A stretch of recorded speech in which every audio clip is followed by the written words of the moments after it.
Mil gracias por la propuesta, la verdad. Eh, a mí me escribió el editor, Raúl, el editor de este libro, hace unas semanas para proponerme acompañar a Vicente eh, y cayó, me parece que no me acuerdo exactamente cómo era, quizá lo tendría que haber mirado, pero es como que el día anterior me había terminado el libro. O sea, fue como muy, hubo un encuentro ahí de las coincidencias muy bueno. eh, Y me encantó la propuesta, la verdad. Yo soy muy fan de Vicente, de sus distintas facetas como escritor. Em, Me parece una persona con la que, bueno, no sé, como que tengo un diálogo interno, yo diría, ¿no? Además de los diálogos externos. O sea, es una persona que está ahí, en mi cabeza, en algún lugar, en el ámbito. Entonces yo escribo mis cosas y de algún modo la mirada de Vicente, imaginada por mí, está por ahí. Entonces, todo esto en realidad es para decir que me gusta mucho estar aquí acompañándolo. El libro me ha entusiasmado, a mí también, la verdad, me parece un libro súper original. Y bueno, de hecho, no sé si cuando me llegó el mensajito este de Raúl, del editor, yo colaboro en un programa de radio semanal, que es La Estación Azul, un programa de Radio Nacional. Tengo una pequeña sección de poesía y hablo ahí de lo que me parece bien. Y no sé si ya tenía o justo estaba a punto de escribir pues unas notas, ¿no? Unas notitas para preparar la sección del programa. Entonces, no estoy seguro de cuándo, porque esto lo grabamos cada 2 o 3 semanas, no estoy seguro de cuándo se va a emitir eso, pero es posible que se haya emitido esta mañana. Todo esto también es para decir que voy a recurrir a esas notas que tomé cuando leí el libro pensando en el programa. Algunas de las cosas, bueno, luego he rehecho, he pensado un poco más, pero va a ser más o menos redundante, yo creo. Entonces, lo primero que quiero hacer es preguntarle a Vicente una cosita que me parece adecuado que cuente él, ¿no? Em, y es que nos expliques un poco el marco narrativo del libro, o sea, lo que se cuenta en el prólogo, ¿no? Porque el libro son varios libros. Una cosa es todas esas frasecitas que no sé muy bien cómo llamar, así que voy a llamar frases simplemente, ¿no? Que van definiendo o bailando alrededor de la idea o el concepto de silencio, pero todo eso viene dentro de un marco que se da en el prólogo y me parece que es mejor que lo cuentes tú. Bueno, pues por orden, muchas gracias a Pérgamo por la hospitalidad, muchas gracias a vosotras y a vosotros por venir. Y, por supuesto, Mariano, muchísimas gracias. Mariano, de los otros, en su novela, habla precisamente de esa idea de que el monólogo interior ni es monólogo ni es interior. Entonces es verdad que yo a veces monólogo con Mariano también, sobre todo cuando saca algún libro, cosa que para mí es como un acontecimiento y los leo, los reseño bastante, debe ser de los autores que más he reseñado en mi blog, y es porque noto cierta afinidad que no tiene que traducirse para nada en un parecido de las obras, pero sí que hay una visión similar de entender la práctica literaria como cercana a lo lingüístico, a lo artístico, a lo filosófico, según los casos, y creo que también hay como un estímulo narrativo que siempre como que lo empapa todo, o como tú muy bien has precisado, crea el marco de todo. Este libro es muy raro, incluso para mí, fue muy raro para hacer. Estuve mucho tiempo, es un tema, el silencio, sobre el que estaba pensando 20 años, pero hasta hace 4 años y medio no encontré la forma, que es lo más difícil siempre para un libro, ¿no? Y hasta que no tiene la forma, en realidad no tienes nada. Pero el libro tenía la forma, pero a mí me preocupaba muchísimo cómo entrar, o sea, cómo, mejor dicho, cómo cualquier persona que lo leyera iba a entrar en el libro, en un libro tan extraño como este, cómo darle un sendero, cómo darle unas pistas, ¿no?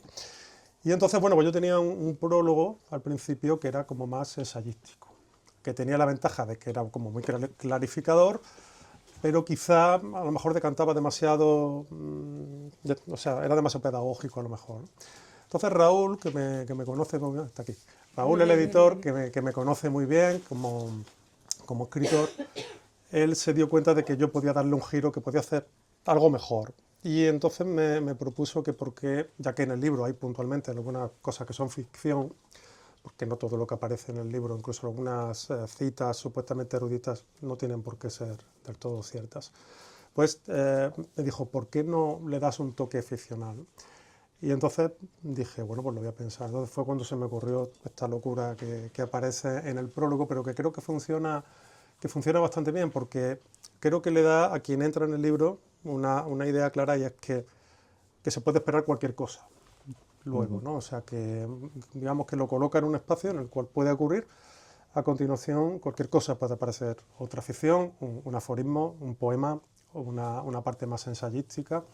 Y creo que conseguimos darle justo ese tono a la entrada, que era en este libro particularmente complicada. Sí, yo pensaba, em, ¿por qué está eso, no? ¿Por qué está eso ahí? Aparte de porque es un gusto que esté, pero pensaba que tiene que haber otro motivo, ¿no?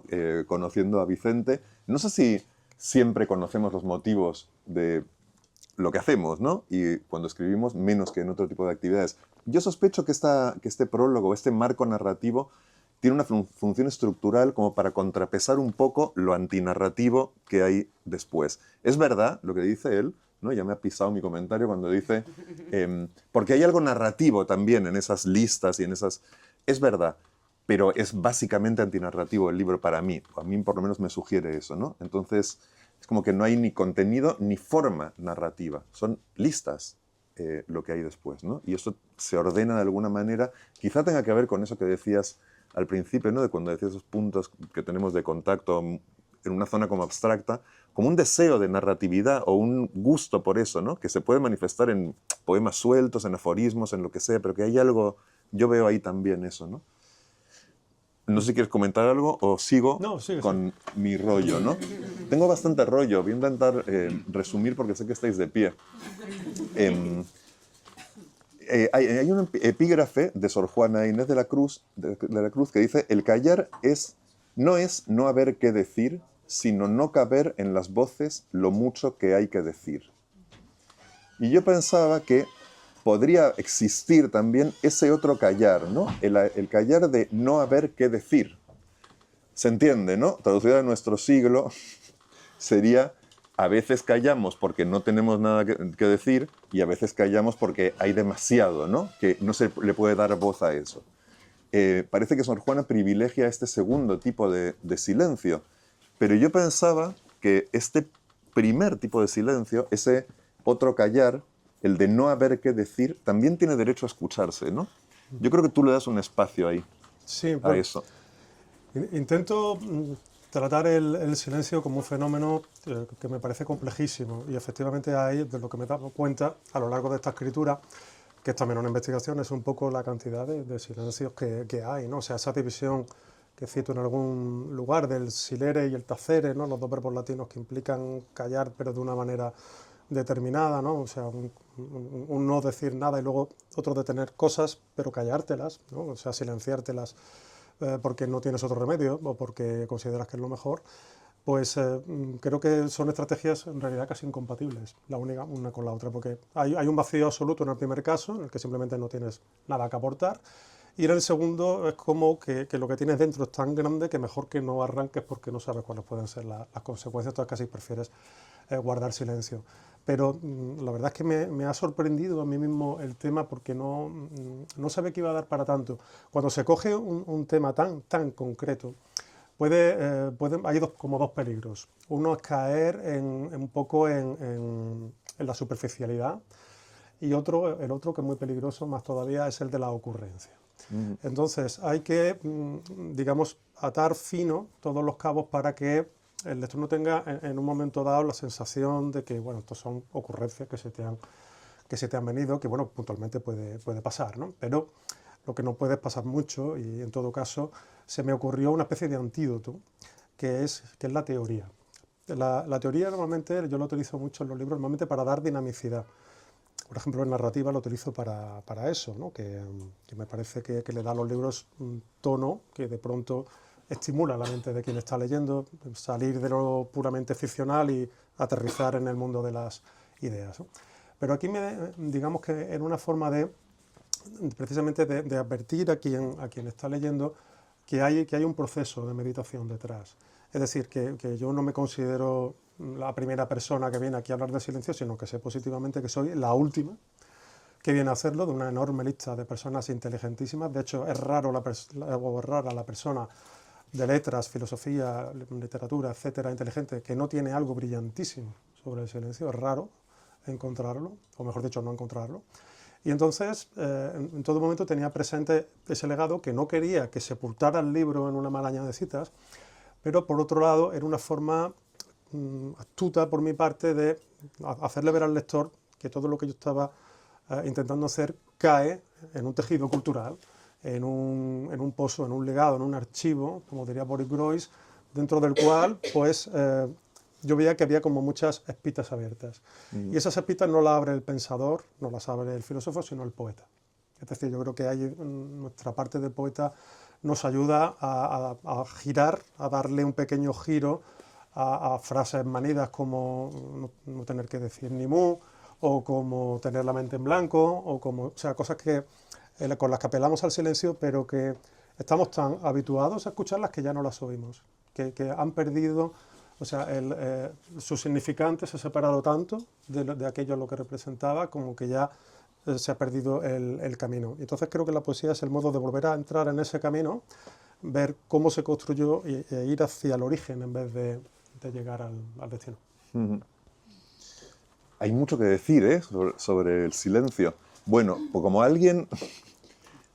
Es posible que alguien no haya leído el libro todavía. Quizá yo haga una pequeña descripción, ¿no? Hay familias, ¿no?, después del prólogo, que son en realidad, dicho de una manera un poco simplona, listas, ¿no? Pequeñas listas de 6, 7... bueno, estoy encontrando todas de 7, de repente 5 puntos en los que se habla del silencio. Entonces, leo un poquito. Puede parecer que es un libro sobre el silencio, sobre los efectos del silencio, sobre las interpretaciones que genera el silencio también, ¿no? Sobre los ecos del silencio.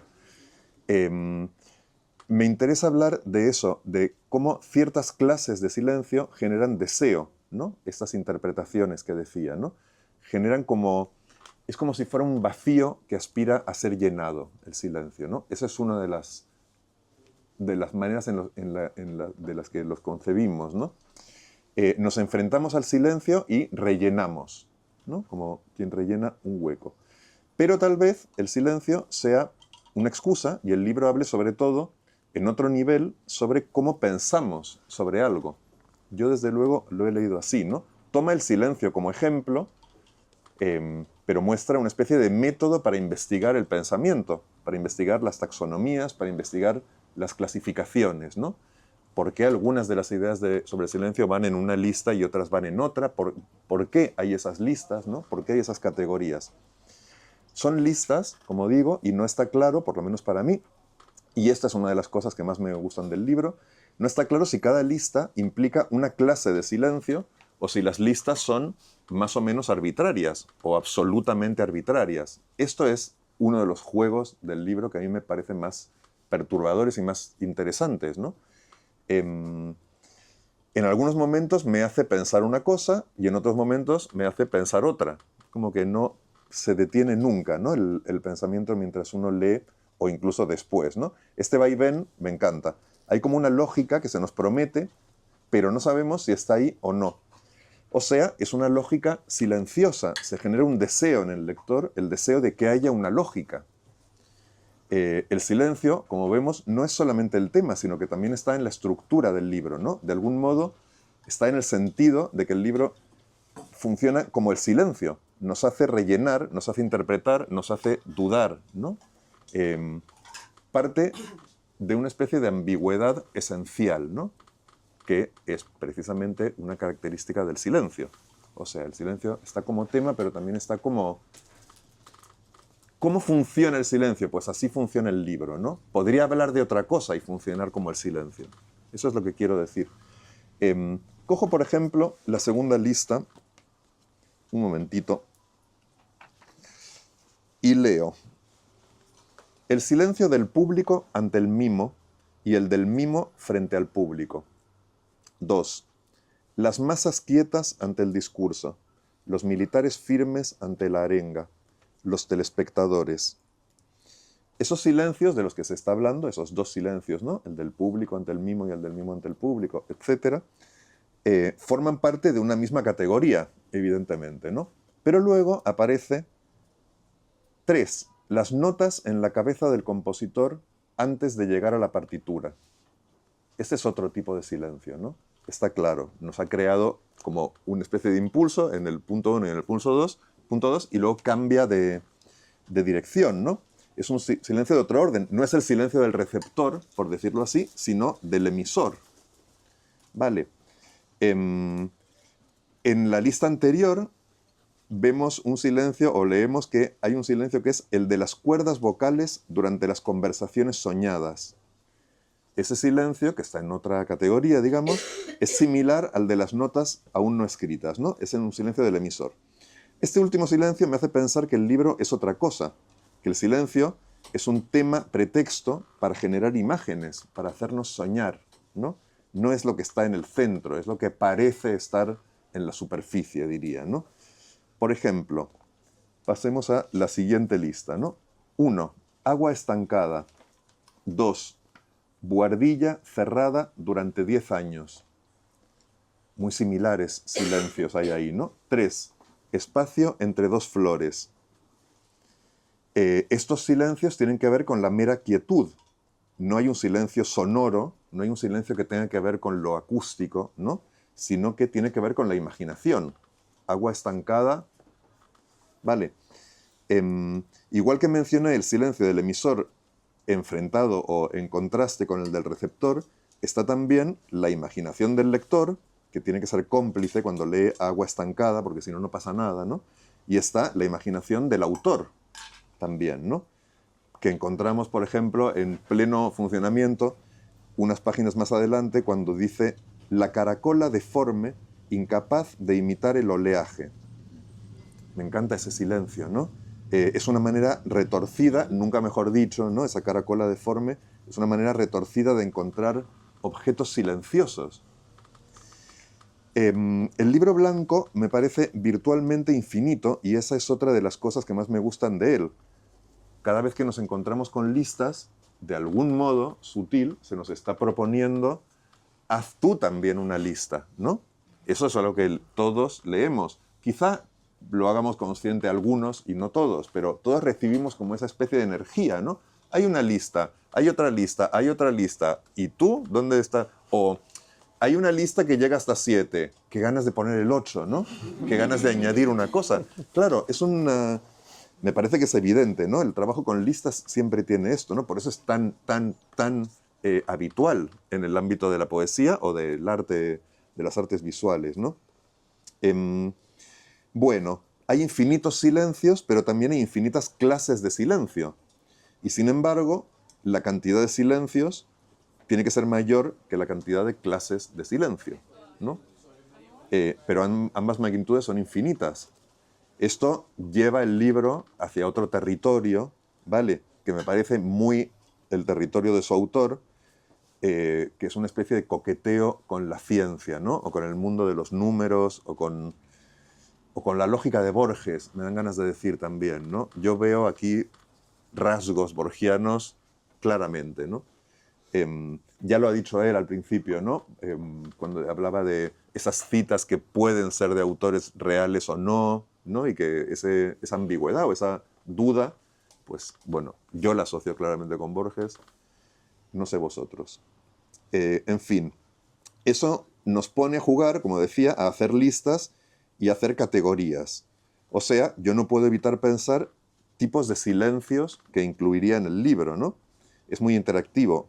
Quizá por eso se diga que el libro es blanco, ¿no? Porque está en blanco también, ¿no? Se sugiere que está en blanco. Hay mucho texto, son unas 120 páginas, pero en alguna dimensión el libro lo escribe el lector. Por otro lado, como todo libro, pero aquí de una manera más explícita, ¿no? O más juguetona, quizá, ¿no? En una de las listas aparecen cosas como lápiz sin estrenar. Qué bonita manera, ¿no? Qué maravillosa manera de referirse al silencio, ¿no? Lápiz sin estrenar. O también el cine cerrado. yo os pregunto, porque me parece que parte del juego es hacer jugar, ¿no? ¿Qué meteríamos en esa lista para acompañar esas dos entradas, ¿no? Pregunto, escribamos el libro entre todos. No hace falta que contestéis ahora, desde luego, pero de hecho suplico que no lo hagáis, pero bueno, a lo mejor si el vermú hace su efecto, pues cuando acabemos de hablar podemos hablar de esto, ¿no? Se puede escribir el libro bueno, es parte del juego, ¿no? Voy terminando. Se alternan también lo previsible y lo imprevisible. Leemos, por ejemplo, el altavoz recién fabricado dentro de su caja. Yo no diría que esto es muy previsible, pero cuando lo leemos es como que encaja en un marco de previsibilidad, ¿no? Estamos hablando del silencio, aparece el altavoz recién fabricado dentro de su caja, todavía no emite sonidos, ¿no? En cambio, propongo como un ejemplo de algo claramente imprevisible, el interior del triángulo. Además de imprevisible, es poético, ¿no? Digo yo. Y se me ocurre que a lo mejor es poético por imprevisible. O sea, quizá lo poético tenga un fuerte vínculo con lo imprevisible. No lo sé, ¿no? Creo que también ahí compartimos algo, Vicente y yo, que es como el deseo de definir qué es la poesía, ¿no? De entenderlo de una vez, de captar algo que se está siempre yendo, ¿no? Lo poético tiene un fuerte vínculo con lo imprevisible, diría yo, y me acuerdo de esta famosa frase de Voltaire que dice: el primero que comparó a una mujer con una flor fue un genio, el segundo que lo hizo fue un imbécil, ¿no? Tiene que ver totalmente con eso, ¿no? Parte de la gracia de las cosas es encontrarlas, ¿no? Más que usarlas. Creo que Borges añadió: y el tercero fue un clásico. Es una jugosa anécdota que cuento allá donde voy y me parecía bien contarla aquí, ¿no? El interior del triángulo. ¿Qué triángulo es ese, no? Yo primero vi el triángulo de la geometría, ¿no? Del ámbito de la geometría, y me parece súper bonito que el interior del triángulo tenga un tipo de silencio peculiar, ¿no? Luego también vi, o me dan ganas de decir, escuché el triángulo como instrumento de música, ¿no? En cuyo interior también hay silencio, ¿no? Podríamos hablar de el interior de un clarinete, ¿no? En ese espacio hay silencio también en ciertos momentos. No sé, me parece, pero en el triángulo, claro, funciona mejor. Bueno, entonces, lo previsible y lo imprevisible. El altavoz estaba en silencio, digamos, porque su función es emitir sonido. En cambio, el interior del triángulo no era silencioso hasta que Vicente Luis Mora lo dice, lo descubre, ¿no? Igual que conviven lo previsible y lo imprevisible, conviven aquí lo prosaico o bajo, por decirlo de algún modo, y lo poético o elevado. No me gusta esta formulación, pero se entiende lo que estoy pensando, espero. En la misma línea, hablando de silencio, en la misma línea que la frasecita sobre el triángulo está otra, en la misma lista, perdón, está otra frasecita que es el dedo en la boca de Raúl haciendo callar al Camp Nou, ¿no? ¿Cómo pueden pertenecer esos dos tipos de silencio a la misma lista? Me pregunto, ¿no? Por eso digo que es como que se están dinamitando nuestras expectativas, nuestro concepto de lo que es una categoría, ¿no? Eso es prosaico, lo de Raúl haciendo callar al Camp Nou, desde el punto de vista de lo temático, pero al mismo tiempo es poético, porque es imprevisible en este contexto, ¿no? En el contexto de este libro o en el contexto de la lista en la que hemos leído el interior del triángulo, ¿no? También conviven aquí la seriedad o la profundidad y el humor o la ligereza, de modos que no voy a ejemplificar porque, bueno, hemos quedado en no hacerlo demasiado largo esto, ¿no? Está, por ejemplo, el silencio del arco sin violonchelo junto al silencio del loro disecado. ¿Por qué digo yo que el silencio del loro disecado tiene un toque humorístico? No lo sé, no lo puedo demostrar científicamente, pero a mí me da risa, ¿no? O me parece cómico, ¿no? Y desde luego me parece cómico que esté junto al del arco sin violonchelo, ¿no? Vicente, no tengo o sea, creo que lo he llevado por este lado al final. No sé si hay mucho más que preguntar, pero sí, seguro que tú tienes cosas que decir o que callar. Sí, bueno, que callar mucho. Pero no, escuchándote, claro, es que me vienen momentos del proceso de composición del libro, claro, porque esas mismas dudas que has tenido tú, las he tenido yo no solamente a la hora de componer, sino las he tenido a la hora de revisar, incluso en galerada, Raúl lo sabe, he estado ajustando, cambiando poemas de sitio, quitando cosas, poniendo cosas, porque es un libro que es muy difícil. O sea, no tiene una forma inapelable, o sea, es imposible decir, no, es que el libro tiene que ser así.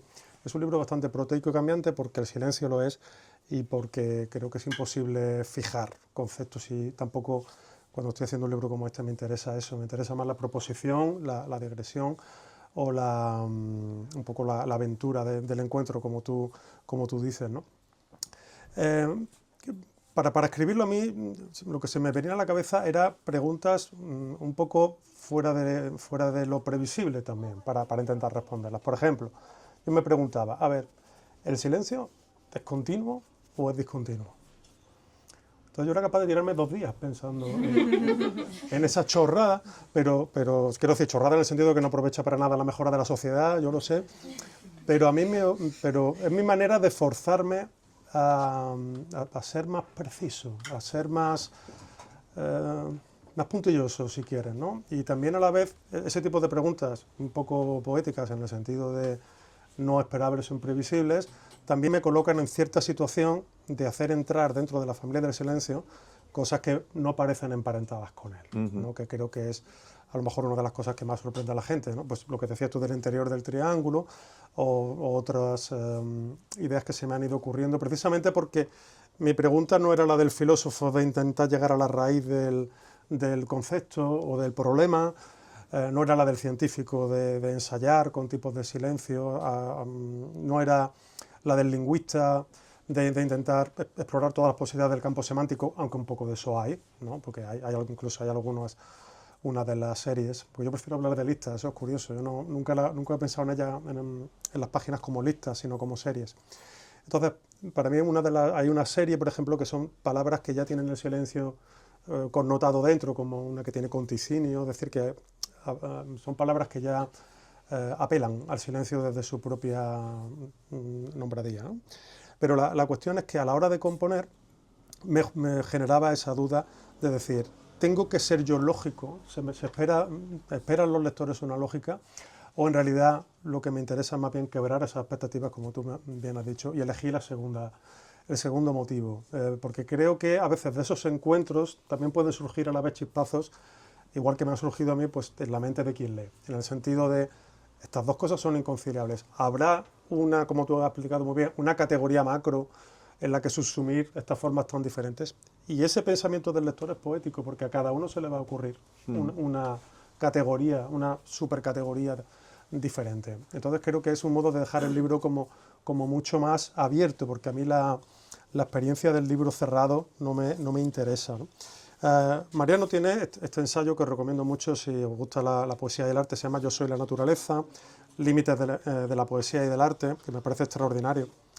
Y hay un momento donde dice, está hablando de Pollock, pero creo que puede hablar, o sea, vale para más cosas. Dice, Pollock quiere estar dentro, pero yo diría que es el límite entre dentro y fuera la zona verdaderamente sensible, la zona donde se encuentran el goce, la libertad, la extrañeza, donde el autor y el lector pueden hacer algo en vez de meramente estar, ¿no? Y eso es lo que yo quería, que el lector también hiciera algo, igual que yo no me había limitado a estar, de estar escribiendo a la hora de hacerlo, sino que me había ausentado mediante la locura, la metáfora o la correspondencia insensata.